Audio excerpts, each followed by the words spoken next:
This channel's real. This channel's about documenting. This channel's about talking, having an open opinion. And let's get started. Say whoa, say whoa. Say whoa. Head of a horse, the body of a man. Unidentified flying object.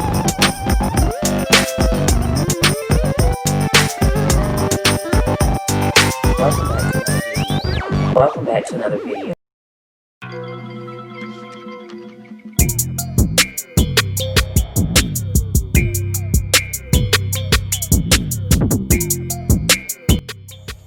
Alright guys, welcome back. It's me, Do Not Obey, and let's just get right into this video. Now we are going to be talking about mythology, okay? Now the creature that we're talking about today is the Beeda. Now this is the most unique creature in African history. It is said to be born of a human. A giant serpent. Makes you think about the serpent, right? Is it the same serpent? Who knows? Now, a giant serpent which ruled over the first empire in African history. He was not the king of the empire though, right?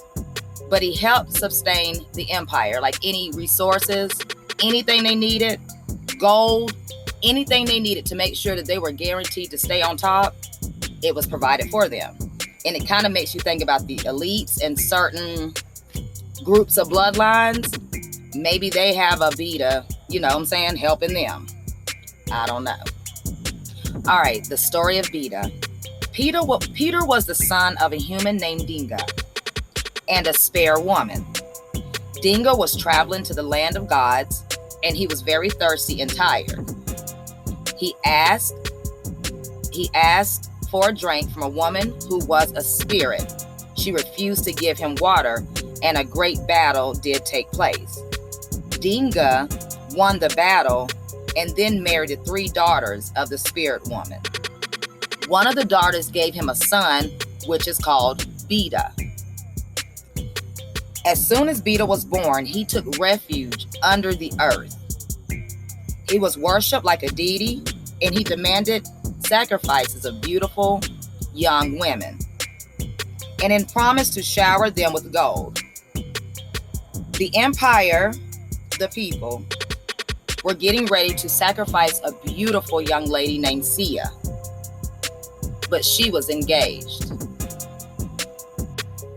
All right, so her soon-to-be husband wasn't having it, right? Sia tried to convince her husband it was her destiny, and he wanted her to be allowed to be a gift, you know, to the great snake in order to save the empire. But her husband loved her so much, and he was willing to let this empire fall for his love. When Sia was getting ready to be sacrificed, her husband showed up, honey, right on time, right? And he battled the 7 serpent-headed snake, okay? Now it says that the battle took place, and he basically was cutting off the heads of Beeda, right? When the last head of Beeda was left, it said that the night sky became clear, and that Beeda, the serpent, his skin glowed in like a bright silver color, right?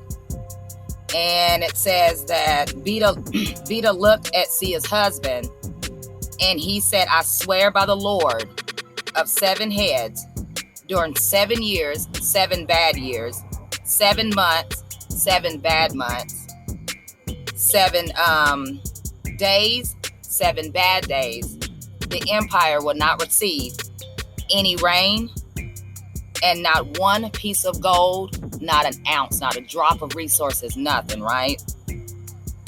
The husband knew then the empire would fall, but he didn't care because he loved Sia. Then he cut the final head off of Beeda, and the empire sure did fall. So what do you guys think about this story? I like this story. I mean, I love a lot of stories, but this just ties into the serpent. You know what I mean? Or a serpent. There are different gods around here, and the God that made us, I believe, is a good God. I believe there's good and bad gods, but it doesn't mean that the other gods wasn't messing around with other creations, right? I don't know. But like I always say, guys, do not obey. Stay woke.